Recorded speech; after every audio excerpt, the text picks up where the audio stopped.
Okay, this video is on limits and continuity. Objective 1 says, I will be able to determine if a graph is continuous at a point using the definition of continuity. So in non-technical terms, a function is continuous if you can draw the function without ever lifting your pencil. However, after you find out the definition, this is not what we're going to say. We're going to actually use the definition to prove that a function is continuous. So the following graphs demonstrate three types of discontinuous graphs. Okay, so this first one represents a hole, and this is removable by replacing one single point. This second one is a non-removable discontinuity, and it's a vertical asymptote, and then there's also a jump, which is a non-removable discontinuity, sorry. All right, so the definition of continuity is as follows. The limit of f of x as x approaches c, so some value from the right, is equal to limit when we're approaching that same value from the left, is also equal to the point at that point. So f of c, so the y at this particular x, c. So let's see what that means here. All right, the limit as we approach 0, so here's 0, from the left, well, we're going down, so we are approaching 3. The limit as we approach 0, let's work this way actually. From the right, we're approaching 1.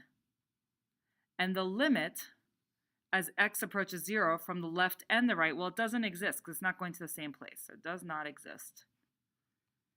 And the actual point at f of 0 is 1. That's where the actual point is, since there's a circle down here. So is it continuous? No, it's not continuous here, because all of these would have to be the same. These three values would have to be the same. Okay, so now let's try this one. The limit as we approach 1 from the left, so right here, it's also approaching 1. As we approach 1 from the right, is approaching the y value 1. So the limit as we approach 1 is 1. So from the left and the right, we're both approaching the y value of 1 when we're approaching the x value of 1.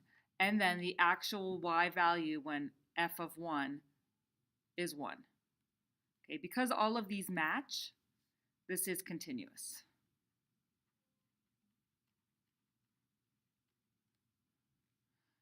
Okay, how about this one? Approaching 5 from the left. Well, 1, 2, 3, 4, 5 from the left while we're approaching 1. 5 from the right, we're approaching 1. At 5, we're at 1. Whoops, down here.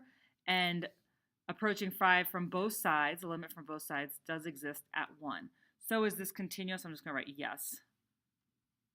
Same as above, continuous or yes. I just didn't feel like writing the whole thing out. All right, so this is continuous. This function is continuous at 5. So go ahead and try number 4. Pause the video and then give it a try and rejoin me when you're ready. Okay, so you should have come up with -1 here, -1 here, and -1 here.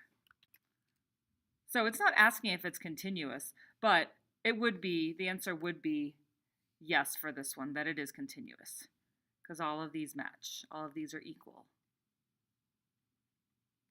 And we can also see at 1, 2, 3, 4, 5, 6, it does look continuous. We don't have one of those discontinuities that we saw above. All right, the limit as x approaches c exists on every c on the interval, is an interval from 1 to 3. So we're at 1 to 3. Well, that would be true. How about from -2, so -2 to 1? Well, that would be false, because right here we have this discontinuity of a jump. Okay, objective 2, I will be able to sketch a possible graph when given certain conditions involving limits. So the reason it says possible is because we're not all going to come up with the same graphs. It has to satisfy these conditions, but they might look different depending on who created it and what they were thinking at the time. So the limit as the limit as x approaches 0 coming from the right, f of x equals 3. So we know as we approach 0 from the right, f of x equals 3. So we're going to come in and we're going to go to 3. As we approach from the left, we're going to come in and we're going to hit negative 3. So we're coming in. Right now, I don't know what's going on the other ends here, so I'll decide that later.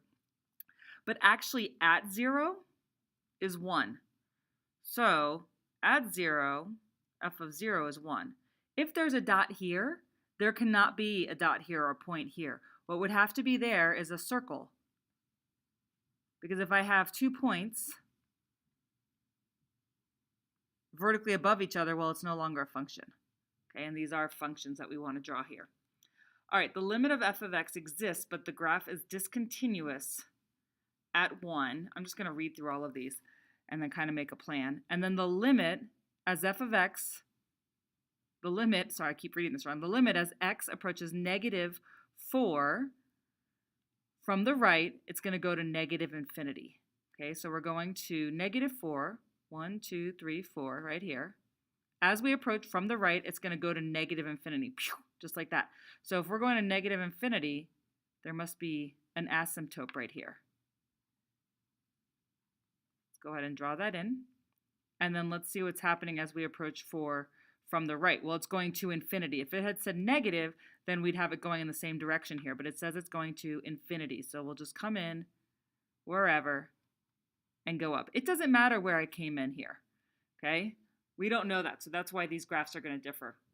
So we took care of this one, and this one, and this one, and this one, and this one, but I didn't do anything for this one yet. So the limit as x approaches 1 exists, but the graph is discontinuous. Let's look at the front here of our 3 discontinuities. So in which one of these does the limit exist? So it has to be approaching the same spot, same y, from both the left and the right. So here it's approaching from the left, and here it's approaching from the right, and they're approaching the same. Right? So for this one, this discontinuity, the limit exists for it.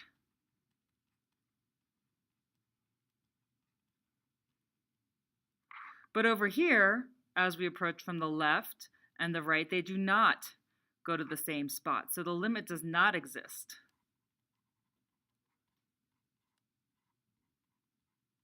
And the same could be said for this one. Okay, the limit does not exist.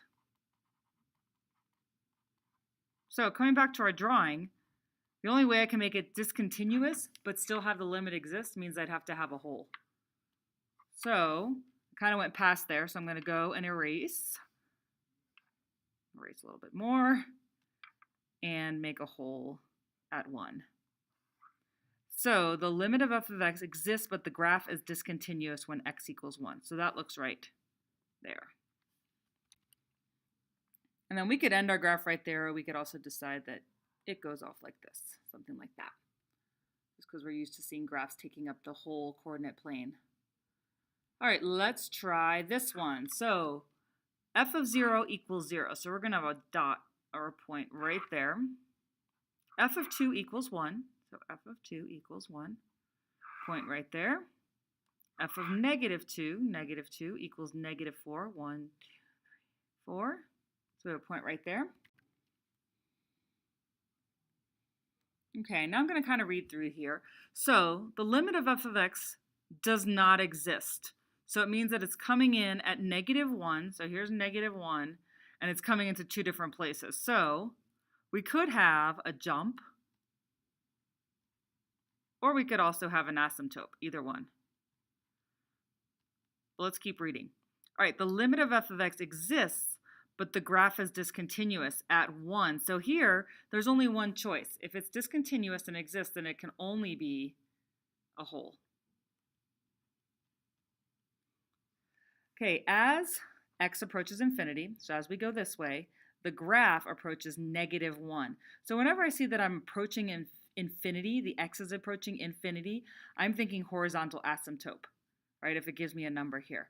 So at negative 1, there must be a horizontal asymptote. So I'm going to go ahead and draw that in.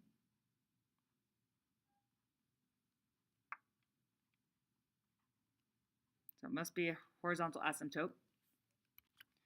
As opposed to, right, and we talked about, but I didn't label it, but as opposed to when we're approaching a number, but the graph is approaching positive or negative infinity. Well, here you see it made a vertical asymptote.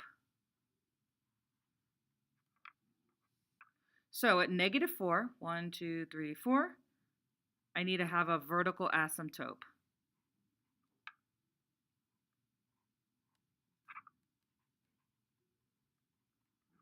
All right, so let's make sure that we get all these things in place here. So I need a jump at -1.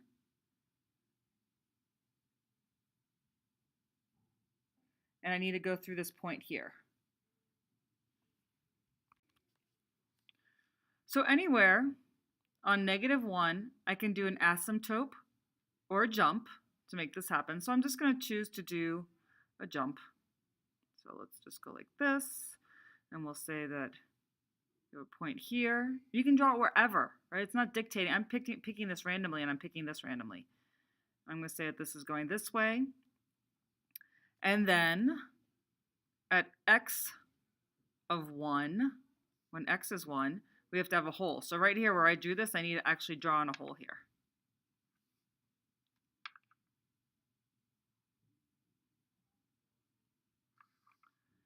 And then, as we're approaching positive infinity, it's going to approach -1. So I'm going to have it come down and approach -1 here. And then as we approach -4 from the right, we're approaching negative infinity. So it needs to go down and down. Okay, and then you're always going to want to go back through and make sure you hit everything, right? So it's nice to go through the first time, write down what each of them means, and then double check that that's what you did. So 0, 0, that works. 2, 1, that works. -2, -4, that works. The limit as f of x, or sorry, I need a jumper or an asymptote. We decided on a jump, so I'll just scratch this out. At -1, so there's our jump. And then at +1, we need a hole. So there's my hole. And then we need a horizontal asymptote at -1. And we need a vertical asymptote at -4. All right, so the strategy that I suggest you use, to just go over it again, is figure out what each of these mean. Okay, so figure out what each of them mean, make a list, do it in pencil, do your graph in pencil, draw it, and then come back and check it. So why don't you go ahead and try this one, and then rejoin me when you're ready. Okay, so let's go through here. If we're approaching infinity and it equals a number, then this must be a horizontal asymptote. Okay, so we'll draw it in a second, and mine's going to look different than yours, but you should have a horizontal asymptote at 1. Now here, we're approaching a number, and we're going to negative infinity. So when I have infinities out here, I'm thinking vertical asymptote there. Same here, approaching a number, the x is approaching a number, and the y is approaching negative infinity, so it has to be a vertical asymptote. Here, this is just a point, write in point. Non-removable, so non-removable discontinuity, there's only one choice, a hole. Okay, again, we're approaching negative infinity. The x's are approaching negative infinity. The y is approaching 1, so that must be a horizontal asymptote. Now we're approaching a number, and this is approaching infinity, so vertical asymptote. And again, approaching a number, and this is approaching infinity, so vertical asymptote.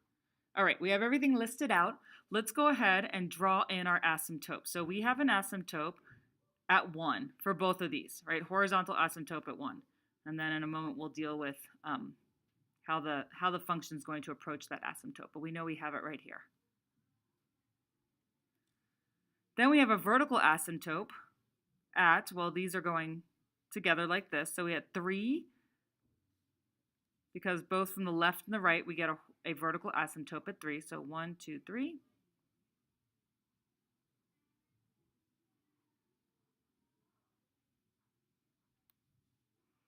And then at -3, we also have a vertical asymptote. So 1, 2, 3.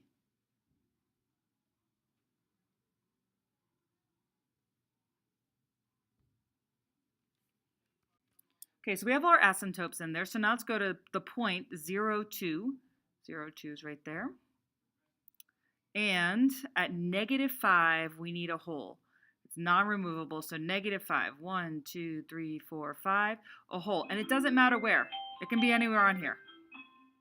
Okay, let's draw it here and see if it works with the directions that our graph is going to go due to the asymptotes, right? Sometimes it's put something down and then see if it works later on. Okay, so let's look at this guy first. So here's our vertical asymptote at -3. When we're approaching from the left, we're going to go to infinity. Okay, so we're going to approach from the left, we're going to go to infinity, and then as we're going to infinity on the x-axis, we're approaching 1, right? So to make this work, I'm going to have to be up here. So it turns out this hole that I drew down here actually has to move up there. And I just want you guys to see that it's okay to draw something and then decide later that it was the incorrect spot. You're just kind of laying it out.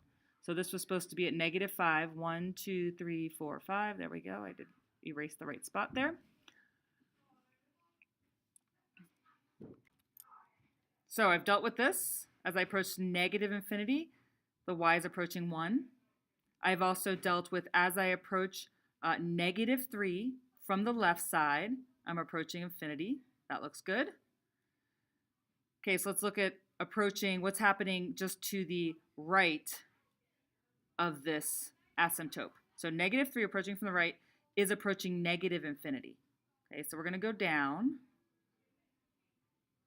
this way. Okay, now we're coming across our graph to the right here. There is a point here. We could either make a hole, we're just adding something then, or we can just connect it. It's okay to cross the asymptote in the middle of your graph here. I'm going to make this a little bit neater. Okay, our horizontal asymptotes have to do with end behavior, but you can cross it in the middle here. So we're approaching 3 from the left, and it needs to go to -infinity. So we're going to go down. And then, let's check that one off. Approaching 3 from the left, -infinity. So what about when we approach 3 from the right? Well, it's also going to -infinity. So we're approaching +3 from the right, and it's going down. Just like that. I have my point. I have my hole. Lastly, as we approach as we approach positive infinity, we are approaching, the y's are approaching 1. So x is going to infinity, the y's are going to 1. Just like that. All right, I think I got everything in here. I would just go back through and double check and make sure I did it all right. Okay, I just paused it. I think I did it all right. Check yours. If you see that I made a mistake, bring it up in class. And if you'd like me to check yours to see if, even though your graph looks different, if it's still correct, please show it to me in class.